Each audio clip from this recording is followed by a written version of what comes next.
It would seem as though there's an awful lot of disinformation being distributed today on television, History Channel, Discovery Channel, Fox News Channel, CNN, MSNBC, and the list goes on. They seem to be in a fight for your mind. It would seem as though our society is in a full-on assault against the Bible and biblical principles and biblical truths. This has already been going on for years and years with the theory of evolution versus the Genesis account. And then we've had people to go on and say that they believed, and scientists have been trying to prove that it was a localized flood instead of Noah's flood. People have always said that they thought that someone was paid. The apostles may have stolen Jesus' body, but there was just no way that he actually rose from the dead. I believe that global warming is just one more example of how society is looking to break down biblical truths. We have always known that the new heaven and the new earth would be coming at the end of the age. This would happen at a time when, after the tribulation, the current earth and current heaven would be tried by fire. It will actually be the purification of the earth will be through fire. It's not a secret, it's been there the whole time. You can go back as far as Isaiah in the Old Testament. Isaiah 66:15 says, "The Lord is coming with fire. He will bring punishment with fury and rebuke with the flames of fire." In Luke 12:49, Jesus says, "I have come to bring fire to the earth, and I wish it was already burning." You have the angel filling the cups with fire at God's altar and throwing them down to the earth. And this is the part in which 1/3 of the earth is all burned. If you just sit back and think about all of the things that society hears in the Bible, doesn't like, doesn't want to admit that there is a God, a supreme creator, a creator of intelligent design. So they go on and they make up their own myth.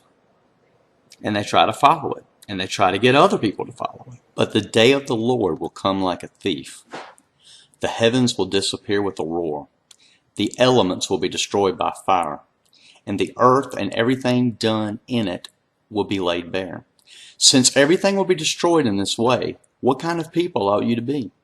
You ought to live holy and godly lives as you look forward to the day of God and speed its coming.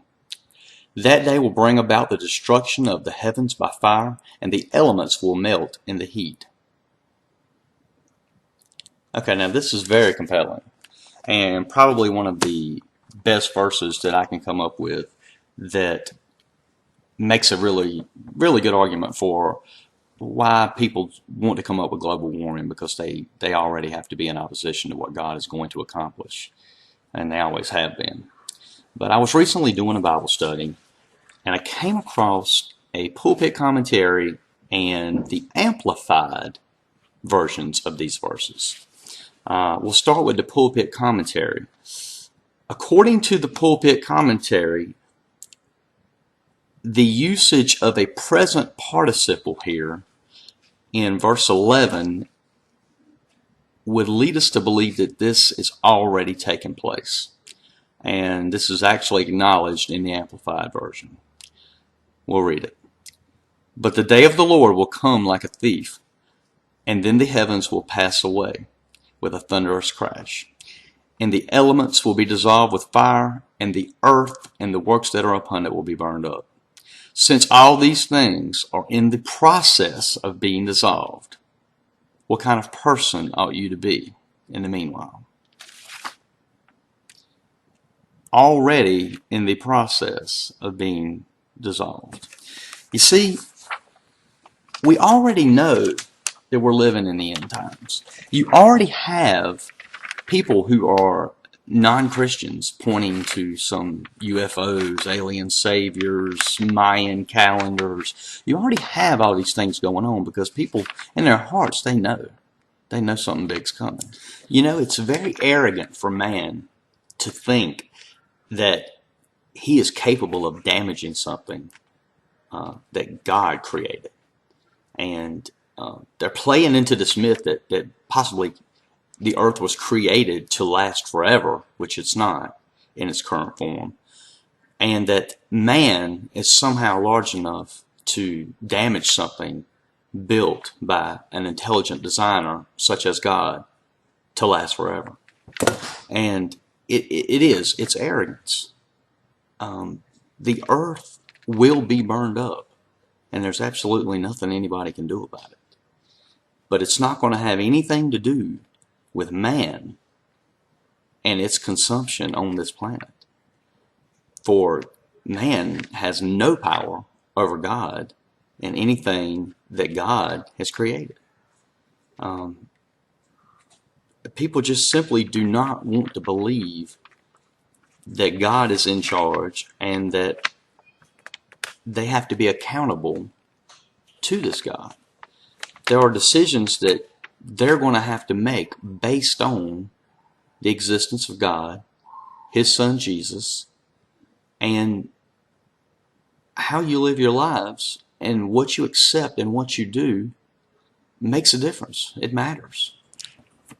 This brings us back to what type of lives we ought to be living now that we have this knowledge. We definitely know that there's something going on. We know we're living in the end times. You can feel it. It's everywhere. Even people that are non-Christians are looking to things like Mayan calendars and aliens and UFOs. There are things happening all over the earth that leave you with absolutely no doubt that we're coming up on the end. So what you do with Jesus is going to determine how you will spend eternity. The truth of the matter is that we're all eternal beings and that we all will live forever. We have worked so hard for this promise of eternal youth or living forever. Well, we're going to get it. It's coming. What you need to do is to figure out how you want to live it. If you accept Jesus Christ, you accept Him in your heart, you accept Him in your mind, you live your life like a believer, knowing that it's true that Jesus did come and shed His blood for you, you will walk in the New Jerusalem.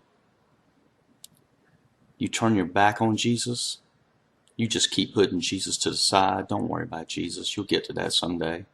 You keep sowing these wild oats that you think you're sowing or doing. You keep putting Jesus in the corner and you keep living your life. And you wait until it's too late.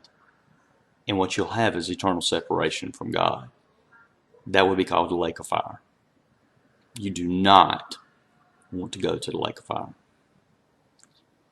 The decision of what you do with Jesus is the most important decision that you'll ever make in your entire life. And people, I'm here to tell you that we are running out of time. Please don't wait too late. Make Jesus the Lord of your life today before time runs out. May God bless you.